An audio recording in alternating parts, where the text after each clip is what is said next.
भाई देखिए, इंसान का सबसे सच्चा साथी है उसकी बुद्धि और विवेक। इंसान अगर अपनी बुद्धि और विवेक से काम ले तो बड़ी से बड़ी मुसीबत से हंसते हंसते बाहर आ सकता है। तो इसी पे आधारित आज आप लोगों को एक हास्य कथा मानो या प्रेरणादायक कथा मानो सुनाते हैं। अगर पसंद आए तो लाइक करना, शेयर करना और चैनल को कर देना सब्सक्राइब। तो भाई पुराने टाइम की बात है, किसी गांव में किसान रहा करता और किसान का बड़ा पूरा परिवार था। बेटे पोते बहू और भाई सब मतलब अच्छे थे। लेकिन एक बार क्या हुआ, भगवान के करने उस गांव में काल पड़ गया। अब अकाल पड़ गया तो धीरे धीरे उनके पास जो अनाज वगैरह था वो भी खत्म होता नजर आ रहा था।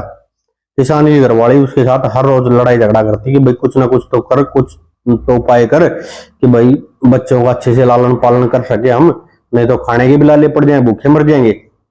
अब किसान बेचारा क्या जवाब देता, और वो परेशान हो गया रोज के लड़ाई झगड़े से। एक दिन सर्दी का टाइम था, उसने अपना कंबल उठाया और लाठी ली हाथ में और चल पड़ा।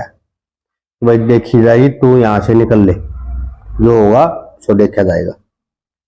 2 4 10 दिन घर पर घुसूंगा ही नहीं तो अपने आप ये लड़ाई झगड़ा बंद हो जाएगा। अब वो चलता चलता ऐसे अपना चल रहा अकेला। उसको रास्ते में एक मियाँ जी मिल गया, मतलब मुसलमान। अब उसने भी सोची चलो भाई एक से दो भले बातचीत करते करते चलने लग रहे। रास्ते में उन्होंने देखा कि कुछ लोग किसी इंसान का अंतिम संस्कार करके आने लग रहे थे। तो उन दोनों को और तो कोई बात मिली नहीं करने के लिए, वो इसी बात पर बहस करने लगे।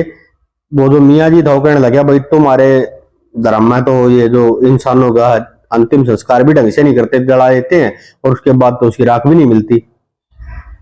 अब जो किसान था उसने कही भाई थारे धर्म में क्या है, थारे धर्म में इंसान को जिंदा जला गाड़ दे हैं और फिर उसके बाद उसकी दुर्गति होती रहे, पशु निकाल निकाल खा जाए। हमने भी एक बार देखा था कि एक भेड़िया जो है एक इंसान को खाने लग रहा था, एक इंसान की लाश को, वो तुम्हारे धर्म का था। तो मियाँ जी ने कहा नहीं, वो भेड़िया नहीं था, वो फरिश्ता था। हमारे धर्म में तो इंसान को इसलिए जिंदा गाड़ते हैं ताकि फरिश्ते आए और उनको वहां पे ले जाए जन्नत में। तो किसान ने कहा भाई ठीक है, तेरे और मेरे तो विचार ही नहीं मिलते, हमारी भाषा भी अलग है और भाई तेरा रास्ता अलग मेरा रास्ता अलग, दोनों अपना अलग अलग रास्ते पर चल पड़े।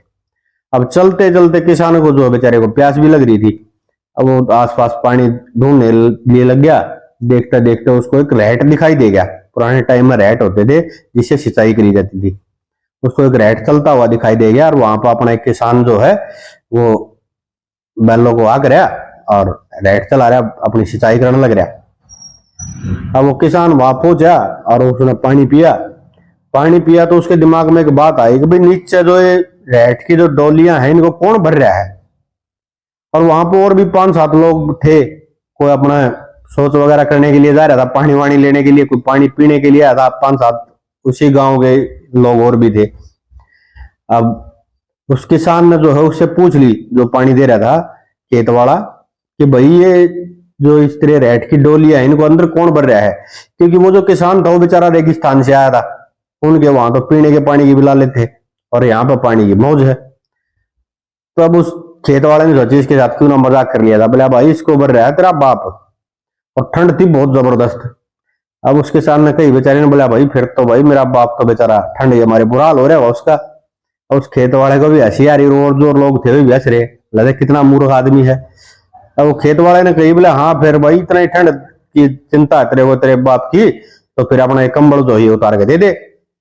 अब किसान ने भाई कुछ नहीं सोचा, बगैर सोचे समझे अपना कंबल उतार के दे दिया। बोला लो जी कोई बात नहीं, बाप से बड़ा थोड़ी है कंबल। अब सब जो है हंसने लग रहे, किसान अपना कंबल देगा चला गया।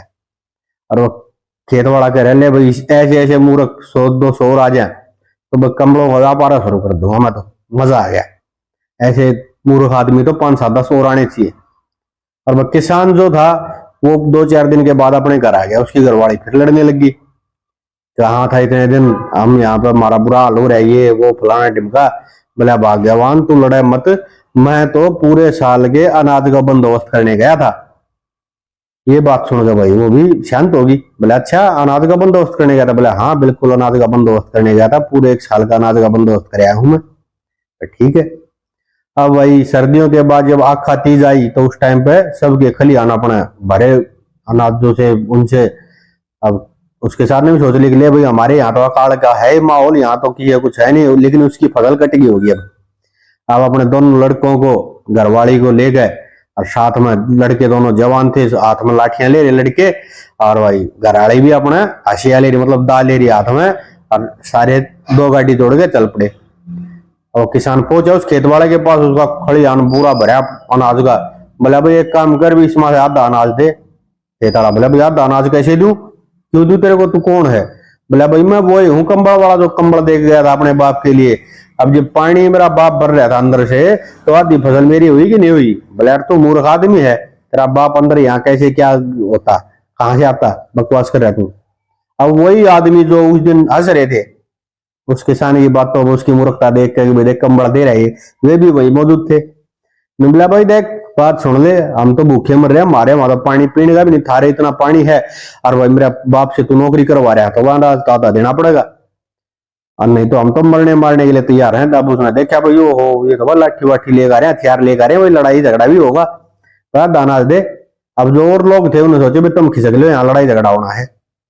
अब किसान ने रोक लिया, बोला रुको भाई ऐसे कैसे जा रहे हो, उस दिन तो बड़े खिलखिला से रहे थे, आज मेरा फैसला करवा के जाओ, आज दाना दिलवाओ। अब तुम लोग बताओ मैंने कंबल इसको दिया था कि नहीं दिया था। बोला हाँ दिया था भाई। बोले इसने क्या कही थी, मेरा बाप अंदर रेट की डोलिया भर रहा है। बोला बिल्कुल कही थी भाई, जो बात हो तो कहनी पड़ेगी। तो बोले इस हक से फिर मेरा आधा अधिकार होया कि नहीं फसल पर। बोला बिल्कुल है भाई। अब उस खेत वाले की मजबूरी हो गई, पंचायत ने फैसला कर दिया। अब दोनों गाड़ी जो अनाज की भरनी पड़ी उसको, और उसने देखा कि भाई उस किसान का एक लड़का जो वो बहुत जवान था, वो शादी भी नहीं रखी थी उसकी। और उसने देखा भाई इसका पिता जब इतना बुद्धिमान है तो लड़का तो और भी ज्यादा बुद्धिमान होगा। उसने कहा बोला भाई ठीक है तो हिसाब आप अनाज तो ले जाओ, और मेरी जवान लड़की है कि मैं अपनी लड़की की शादी आपके लड़के के साथ करना चाहता हूँ। बोला भाई ठीक है कोई नहीं कर दे।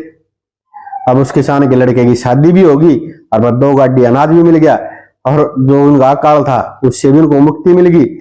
तो इंसान अपनी अगर बुद्धि और विवेक से काम ले तो बड़ी से बड़ी मुसीबत से हंसते हंसते बाहर आ सकता है। अगर वो उस दिन बुद्धिमत्ता नहीं दिखाता, अपना कंबल नहीं देता, तो कहाँ उसको अनाज मिलता और कहाँ क्या होता। तो भैया थी छोटी सी कहानी, अगर पसंद आई हो तो लाइक कर देना, शेयर कर देना, और चैनल को कर देना सब्सक्राइब। तो भाई न्यू एक गांव में एक लाला जी था, और वह जाट ने ले लिए लाला जी दोनों 10,000 रुपये। 10,000 रुपये ले लिए, पुराने टाइम आ गई बात थी, उस टाइम तो 10,000 घने थे। जाट दौर बेचारे तो 10,000 देने का ब्योत ना होया। और लाला जी तो रोज टोका करा लिया, और जब टोका जब वो 2-4 मानस हम बैठे हो भाई चौधरी साहब मेरे रुपये देगा कि नहीं। चौधरी साहब सोची बड़ा बेइज्जती करेगा ना मांगे, गर्मी का टाइम था करसागा। चौधरी साहब ने केक एक दिन कुएं में कूद गया, और वो सारा गांव इकट्ठा हो रहा है, और फलाना जाट कुएं में पड़ गया, फलाना जाट कुएं में पड़ गया, काट डले कड़ा कौन है गांव के। बोले लिकड़ ले भाई, चौधरी साहब लिकड़ ले। बोला ना भाई लिकड़ू कौन है। बोला क्यों ना लिकड़ता। बोला फलाने बढ़िया दो रुपये ले रहे 10,000, और भाई मेरे दो ब्योत से नहीं वो ब्याज ब्याज लाने लग रहा। बढ़िया बुला लिया काम के ना, कहीं बोला भाई सुन लियो मरेगा तेरी जेल होगी, आना फैसला कर ले।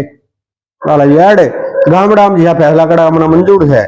ठीक से मंजूर है था भाई एक काम करे आप दे कर ले 5,000। बोले हाँ भाई 5,000 दे देगा। तो बोला हाँ 5 दे दूंगा। बोले ठीक से तो काट लो बाहर। निकल गया बाहर निकलते लाला जी कहीं ला। बोले दे भाई 5,000। अरे बोला दे 5,000 दे। तो बोला 5,000 के हाथ में ले रहा हूँ, दे दूंगा 2-4 दिन में। तो साल भर भाई 5-4 महीने फिर बीत गए, और लाला जी फिर टोकना। बोला 5 दे दे, 8 दे दे तो 5। लो भाई लाला जी बात सुन ले, हमके गांव छोड़ेगा बात जहाँ, और 5 गर्मी हम बोले तेरे दे दिए थे ना। अरे बोले हाँ दे दिए थे, बाकी दे दिए थे। बोला भैया कैसी गर्मियां हुई बात देख फिर नहीं दे दूंगा। तो एक और भाई नहीं, एक तो हिसाब ने लाला जी दौड़ के मेरा पी ले रहा, लाला जी रोड ठोके और बेइज्जती करे भाई। एकदम जाट ने लगा दिया दिमाग भाई तुम मान नहीं ना। बोला भाई न्यू करिए लाला जी तरक्का है, तरक्का तेरा हिसाब करूंगा। और नून तो बच्चों जब एक ढोल वाले ने कराया भाई तड़के 8 बजे मेरे बाहर नहीं गा लिए, और जब मैं सारा करूँ जब बाजन दे गली में ढोल। बोले ठीक से नून तो लाला जी भी 8 बजे आ लिया, ढोल वाला भी खड़िया। तो हिसाब ने कर दिया सारा बोला बाजन दे। अब बाहर ढोल बाजा गड़ाए गड़ भीतर ले गया लाला जी ने। चौधरी साहब ने तो बच्चा बना बैठ बक्कल तैयार दिया लाला जी का, करे साहब बराबर। लाला जी अड़ काली को अड़कड़ दिया आज पास नहीं आऊंगा, अड़ नहीं टोकूंगा। ऐसा बराबर भाई को बात ना। 2-4 दिन बाद लाला जी अपने दुकान पर गले बैठे पड़ोस में किएगा ब्याह ढोल बाजन ला रहा। लाला जी का चोरा बोला बाबू अरे बाबू ये ढोल की का बाज है अरे की का ब्याह है। लाला जी बोला हराम खोड़ ब्याह क्यों ना हड़ किसी लाला जी का हिसाब होने लग गया है।